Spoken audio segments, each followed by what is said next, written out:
तहसीन पूनावाला इतनी दिक्कत क्यों है? हाथरस हाथरस आपने बहुत चिल्लाया, बट आपको दलित इमरती देवी के आंसू नहीं दिख रहे हैं, जो शायद कम पढ़ी लिखी हैं, एक मजदूर घर से आती हैं और उन्होंने राजनीति में अपना मुकाम खुद तय किया है। बहुत दिखता है, इसलिए बुरा लगता है।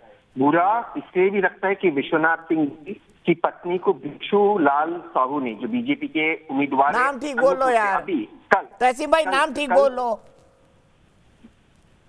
बिसाहू लाल है वो।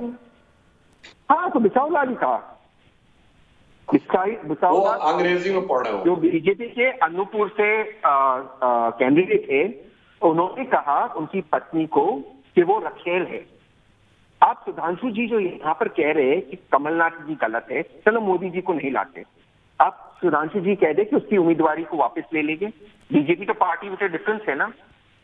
इनकी जितनी भी महिला नेता है, हाथरस पे एक शब्द ने कहा, आज सब लोग आ गए, इस पे भी बोलिए, लेकिन हाथरस भी कहिए गलत था। और योगी आदित्यनाथ उस मंच पे बैठे थे, सुधांशु जी उस मंच पे बैठे थे जहां पर उनके एक कलीग ने कहा कि यहाँ पर जो औरतें दफनाई गई है उनको निकाल कर उनका बलात्कार होना चाहिए। योगी आदित्यनाथ उस मंच पर बैठे थे। एक शब्द एक बार योगी आदित्यनाथ ने कहा कि ऐसी शब्दों की, हमें ऐसे शब्दों का प्रयोग नहीं करना चाहिए। उस वक्त एमपी थे वो। क्या है सुधांशु जी का? हम कहाँ से डिबेट को कहाँ ले जाते? बीजेपी की महिला अध्यक्ष क्यों नहीं है सुधांशु जी? बताइए बताइए। सुधांशु जी जवाब चाहते हैं? जवाब दो जी। एक तो पहली बात, मैं तहसीन जी की बात मान लूंगा अगर ये कह दे कि बिसाहू लाल साहू जो है वो सोनिया गांधी या कमलनाथ के भी इक्विवेलेंट है, मैं वापस ले लूंगा अपनी बात। ये कह दे कमलनाथ का स्टेचर बिसाहू लाल साहू जी के बराबर है, मैं मान लूंगा, बहस नहीं करूंगा। जो बात इन्होंने कही कि अध्यक्ष इसको बनाया, तो मैं आपसे पूछूं, ये पिछले 30 साल में कोई दलित अध्यक्ष बना है कांग्रेस पार्टी का? नाम बताइए जरा, 40 साल में बता लीजिए। और जो आप महिला अध्यक्ष की बात कर रहे हैं, वो अध्यक्ष के रूप में निर्वाचित होकर बनी, अन्यथा इसे शब्द में गलत न लिया जाए। सरकारी शब्दावली में एक प्रयोग होता है मृतक आश्रित कोटा, यानी किसी के परिवार की किसी की मृत्यु हो जाए तो अनुकंपा नियुक्ति दे दी जाती है कि इनके स्थान पर इनको यह पद दे दिया जाए। उस प्रक्रिया के तहत बनी। वो तो राजनीति से भाग रही थी, उन्हें तो 91 में राजनीति कही गई, पूरे नरसिम्हा राव के दौर में भागती रही।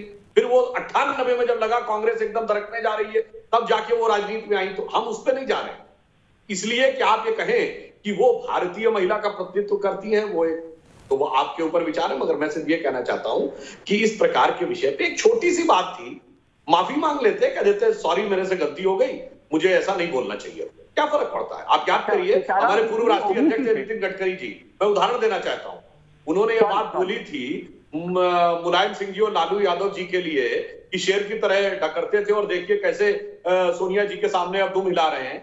बड़ा आपत्ति उन्होंने कहा, नहीं ठीक है, मेरा कोई ऐसा मंतव्य नहीं था, यदि ऐसा किसी को लगा है मैं अपनी बात वापस ले लेता हूं, मैं किसी नेता का व्यक्तिगत अपमान नहीं करना चाहता। ये बड़ा हृदय हमारे यहाँ राष्ट्रीय अध्यक्ष बना हुआ व्यक्ति दिखा सकता है और आपके यहाँ पूर्व मुख्यमंत्री नहीं दिखा सकते। और आइटम की जहां तक बात है, तहसीन जी, जब हम और आप स्कूल में पढ़ते थे, अगर किसी लड़की को आइटम कह देते तो डिसिप्लिनरी एक्शन नहीं होता। और जिस जमाने में कमलनाथ जी पढ़े होंगे, उस जमाने में तो किसी लड़की को आइटम कह देते तो स्कूल से निकाल दिया जाता। इतना भयानक चीज थी। और वो यदि आज आके कहें वो आइटम, वो भी हंसते हुए, खिलखिलाते हुए, ये करते हुए, तो मुझे लगता है यह सरासर अनुचित है और इस स्तर तक जाके इसका समर्थन नहीं करना चाहिए। ईमानदारी से एक शब्द कह देते, क्षमा बड़न को चाहिए, करना चाहिए था। तहसीन, मैं आपको एक और स्टेटमेंट सुनवाता हूं, आप निकालिए दिग्विजय सिंह का 2013 का स्टेटमेंट। ये मध्य प्रदेश में ही क्यों होता है? 100 टन माल, आइटम, और फिर उसको पूरी पार्टी जस्टिफाई करने लगती है। तहसीन, मुझे समझ नहीं आता कि अगर कोई गलती हो गई है तो उसे एक्सेप्ट कर लिया जाए, खत्म किया जाए विवाद को। यहां तो विवाद को तूल दिया जा रहा है। कोई जरूरत नहीं कमलनाथ जी को, उन्होंने जितना कहा, अपोलोजाइज जितना किया, जो पत्र में लिखा वो सही किया। बीजेपी से कभी भी माफी नहीं मांगना चाहिए, क्योंकि इस देश की महिलाओं को अगर किसी ने परेशान किया है वो बीजेपी है। मोहन भागवत जी ने कहा ना कि महिला की जगह किचन में है और बाहर नहीं, तभी परिवार सुखी रह सकता है। मोहन भागवत जी पे कब डिबेट हुआ?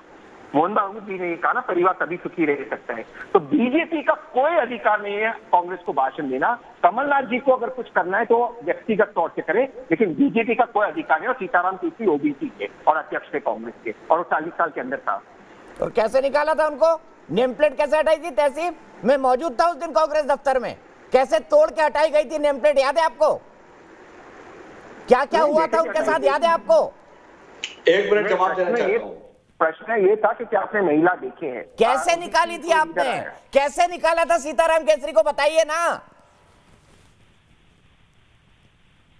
कैसे निकाला था भाई, कैसे नेम प्लेट उखाड़ी थी, बताइए ना तहसीन पूनावाला। सीधे सुधांशु जी जवाब, फिर मैं आपको सुनाता हूँ। गांधी जी ने नेम प्लेट उखड़वा के कब्जा किया था और मैंने एससी पूछा था, जवाब में ओबीसी बोल दिया, और वो भी नरसिम्हा राव ने उन्हें अध्यक्ष बनाया था। सोनिया जी के तो वो सदैव विरोधी रहे, सोनिया जी ने उन्हें उखाड़ के भगाया, बनाया था नरसिम्हा राव ने। इसलिए मैं कहना चाहता हूं, जो हमारे मित्र तहसीन जी बोल रहे हैं कि उन्होंने मोहन भागवत जी के बारे में कहा कि महिलाओं का स्थान किचन में है, तो ये खराब बात हो गई। मतलब खाना बनाना बुरी बात है, हल्की बात है? क्या मानसिकता है भाई? एक तरफ हम कहते हैं कोई शब्द बुरा नहीं, और दूसरी तरफ वह चीज जो जीवन की सबसे महत्वपूर्ण चीज है। और अभी बता दूं, साइंस यहां तक नहीं पहुंची है, खाने के स्थूल भाग से शरीर और सूक्ष्म भाग से मन बनता है। अभी कॉन्शियस फेज तक आएंगे तब समझ में आएगा, परिवार का कोई व्यक्ति ही अगर बनाता है भोजन तो उसका क्या प्रभाव पड़ता है, और महिलाओं का इमोशनल स्ट्रेंथ बहुत स्ट्रांग होती है तो उसका क्या इफेक्ट पड़ता है। तो ये तो उनको बुरा लग रहा हो। मैं पूछना चाहता हूं, एक 4-4 बीबी रखने के ऊपर कहने वाले महिलाओं के हित के समर्थक थे, और महिला को किचन में होना चाहिए, तो ये किचन में काम करने वाले का भी गवर्नमेंट में आपका विश्वास नहीं है। गजब का मोहन भागवत हर महिला को किचन तक ही रखेंगे। समर्थन करने वाले महिलाओं के हितैषी थे।